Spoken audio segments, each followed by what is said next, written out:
at 6:25. This morning we've been talking about a pretty tough subject, teen dating violence, and numbers that suggest it happens more than you may think.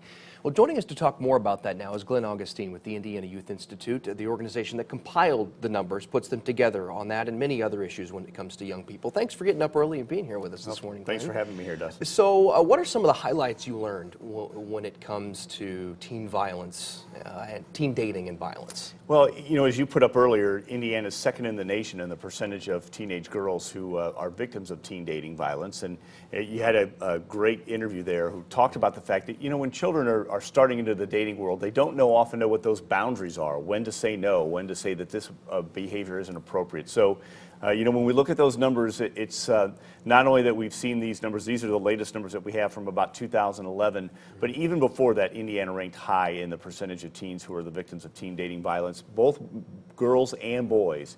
And so when we see those numbers that high, that's not a good story to tell for Indiana. What should parents take away from this? Communication. You know, communication starts with your children when they're young, and you need to have open and honest communication with your children all the way through their lives. If you don't have that great relationship right now, try to build on it, especially as the teenage years come along.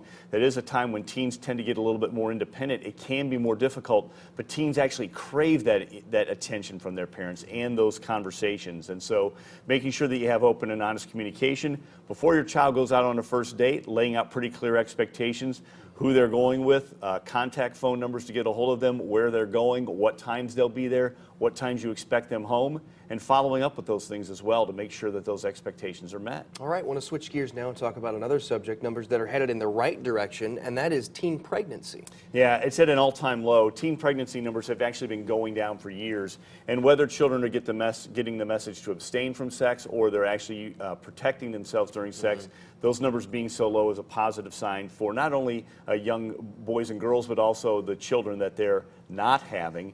It's not that you know, children born to teenage parents don't have a chance in life. They certainly do, but the challenges are just so much more. So many of the young women who have children wind up in poverty, more than 80%.